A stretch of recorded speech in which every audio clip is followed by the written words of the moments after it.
Assalamualaikum warahmatullahi wabarakatuh. Perkenalkan, nama saya Christian dari program studi Teknik Informatika.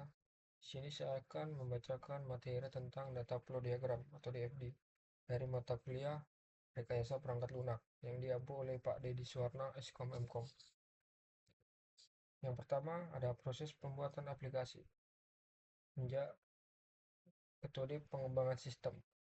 Pertama, waterfall, agile, dan RAP. Yang kedua ada waterfall, yaitu pengumpulan kebutuhan, rancangan sistem, implementasi, testing, dan perbaikan. Selanjutnya ada pengertian DFD, yaitu DFD adalah suatu diagram yang menggambarkan aliran data dari sebuah proses yang sering disebut dengan sistem informasi. Di dalam data flow diagram juga menyediakan informasi mengenai input dan output dari tiap entitas dan proses itu sendiri. Selanjutnya dalam diagram alir, data juga tidak mempunyai kontrol terhadap flow-nya, sehingga tidak adanya aturan terkait keputusan atau pengulangan. Selanjutnya ada fungsi data flow diagram. Yang pertama, menyampaikan rancangan sistem.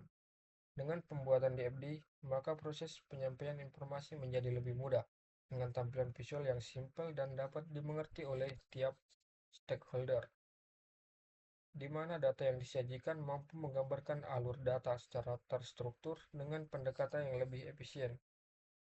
Yang kedua, yaitu menggambarkan suatu sistem.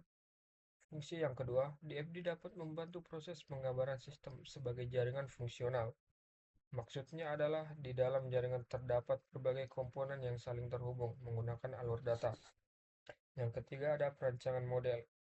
Fungsi yang terakhir, diagram ini juga dapat membuat rancangan model baru dengan menekankan pada fungsi sistem tertentu. Hal tersebut dapat dimanfaatkan untuk melihat bagian yang lebih detail dari diagram alir data tersebut. Selanjutnya, simbol dalam DFD. Terdapat beberapa simbol utama untuk menyusun sebuah rangkaian DFD yang tepat. Di antaranya adalah sebagai berikut. Pertama, ada data flow. Yang kedua, proses. Yang ketiga, source of sync atau external entity. Dan yang terakhir, data store. Bisa kita lihat di gambar. Simbol dalam data DFD. 1. Data store. Data store adalah file untuk menyimpan data yang digunakan untuk proses selanjutnya. Dapat dikaitkan juga sama seperti basis data atau database. Pada umumnya, data store berupa tabel yang dapat diolah, serta mampu terhubung dengan setidaknya satu masukan atau satu keluaran. Gambaran atau simbol data store berupa dua garis sejajar. Yang kedua, data flow. Data flow merupakan arus data yang mengalir antara terminator, proses, dan data store. Data flow digambarkan dengan simbol tanda panah, dan fungsi utamanya adalah untuk mengalirkan informasi dari satu sistem ke sistem yang lain. Yang ketiga ada external entity. External entity atau lebih sering disebut dengan terminator merupakan pihak di luar sistem, dapat berupa individu, divisi, perusahaan, atau sistem yang lain. Terminator dapat memberikan masukan atau keluaran terhadap sistem.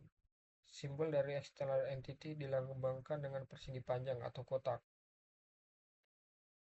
Yang keempat ada proses. Proses dilakukan oleh mesin dengan mengubah input menjadi output dengan format yang berbeda.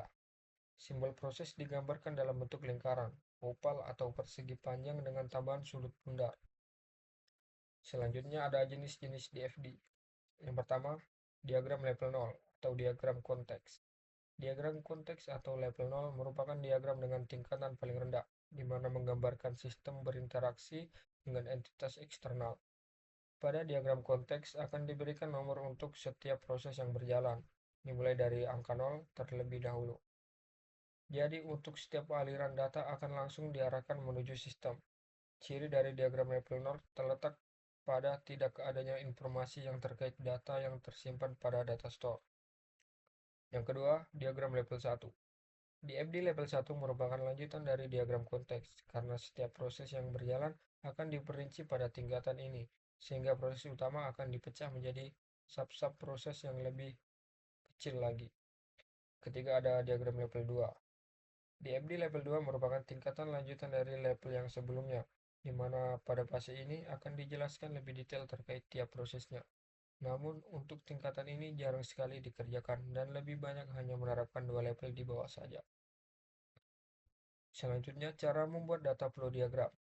Yang pertama, data store harus diproses. Pertama, yang perlu Anda perhatikan adalah setiap data yang tersimpan di dalam data store harus diproses lebih lanjut untuk dijadikan sebagai keluaran atau output.